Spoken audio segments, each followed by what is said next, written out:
ಪ್ರಿಯರಾದವರೇ, ಹೇಗಿದ್ದೀರಾ? ಚೆನ್ನಾಗಿದ್ದೀರಾ? ಇಂದು ಸಂತೋಷವಾಗಿ ಇದ್ದೀರಾ? ಪ್ರತಿದಿನವೂ ನಾವು ಸಂತೋಷವಾಗಿರಬೇಕು.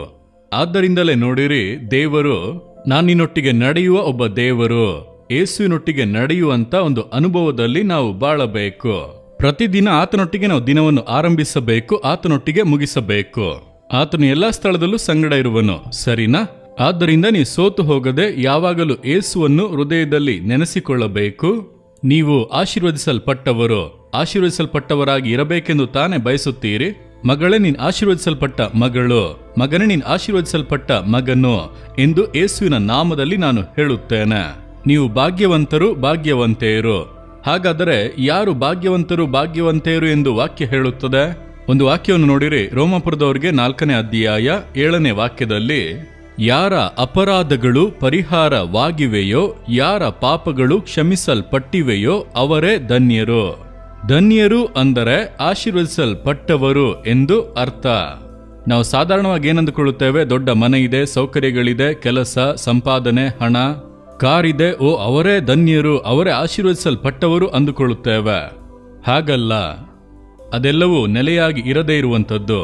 ಇಂದು ಒಬ್ಬನ ಕೈಯಲ್ಲಿರುತ್ತದೆ, ನಾಳೆ ಮತ್ತೊಬ್ಬನ ಕೈಯಲ್ಲಿರುತ್ತದೆ. ಎಷ್ಟು ದೊಡ್ಡ ದೊಡ್ಡ ಉದ್ಯಮ ನಡೆಸುವವರು ದಿವಾಳಿಯಾಗಿ ದೇಶವನ್ನು ಬಿಟ್ಟು ಓಡುವ ಪರಿಸ್ಥಿತಿಯನ್ನೆಲ್ಲ ನಾವು ನೋಡುತ್ತೇವಲ್ಲ.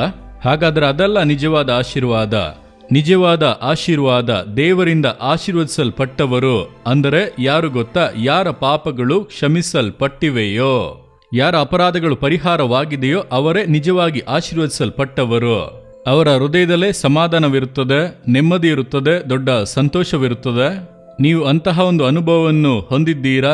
ನಿಮ್ಮ ಪಾಪವು ಕ್ಷಮಿಸಲ್ಪಟ್ಟಿದೆಯಾ? ನಿಮ್ಮ ಅಪರಾಧಗಳು ಪರಿಹಾರವಾಗಿದೆಯಾ? ಯಾರು ಕ್ಷಮಿಸುವರು? ಹೇಗೆ ಪರಿಹಾರವಾಗುವುದು? ಎಷ್ಟು ಹಣ ಕೊಟ್ಟು ನಾನು ಪರಿಹಾರ ಮಾಡಬೇಕು? ಹಣ ಕೊಟ್ಟೆಲ್ಲ ಪಾಪ ಪರಿಹಾರ ಮಾಡಲಾಗದು. ನೀವು ಪರಿಹಾರ ಎಂಬ ಹೆಸರಿನಲ್ಲಿ ಎಷ್ಟೇ ಹಣ ಖರ್ಚು ಮಾಡಿದರೂ ಪಾಪ ಕ್ಷಮಿಸಲ್ಪಡದು. ಪಾಪ ಪರಿಹಾರ ಉಚಿತ. ಅದು ದೇವರು ನಮಗೆ ಕೊಡುವ ಆಶೀರ್ವಾದ. ಯಾರು ಕ್ಷಮಿಸಬಹುದು ಗೊತ್ತಾ?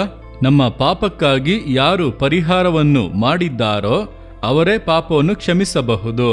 ಯೇಸು ಕ್ರಿಸ್ತನು ನಮ್ಮ ಪರಿಹಾರಿ ಎಂದು ಸತ್ಯವೇದದಲ್ಲಿ ಬರೆಯಲ್ಪಟ್ಟಿದೆ. ರಕ್ತಧಾರೆ ಇಲ್ಲದೆ ಪಾಪ ಕ್ಷಮಾಪಣೆ ಉಂಟಾಗುವುದಿಲ್ಲ. ಹಾಗಾದರೆ ಒಬ್ಬ ವ್ಯಕ್ತಿಯ ಪಾಪ ಕ್ಷಮಿಸಲ್ಪಡಲು ಒಬ್ಬ ಮನುಷ್ಯನ ರಕ್ತ ಸುರಿಸಲ್ಪಡಬೇಕು. ಆ ರಕ್ತ ಪರಿಶುದ್ಧವಾದದ್ದಾಗಿ ಇರಬೇಕೆಂದು ವೇದಗಳು ಹೇಳುತ್ತವೆ. ಭೂಮಿಯ ಮೇಲೆ ನಾವು ಯಾವ ಮನುಷ್ಯರು ಪರಿಶುದ್ಧರು? ಎಲ್ಲರೂ ಕೂಡ ಪಾಪಿಗಳ. ಹಾಗಾದರೆ ಏನು ಮಾಡುವುದು? ಆದ್ದರಿಂದಲೇ ದೇವರೇ ಮನುಷ್ಯನ ಅವತಾರವೆತ್ತಿ ಬಂದು ಪರಿಶುದ್ಧವಾದ ಜೀವಿತವನ್ನು ಜೀವಿಸಿ ತನ್ನ ಪರಿಶುದ್ಧವಾದಂಥ ರಕ್ತವನ್ನು ಸುರಿಸಿದನು.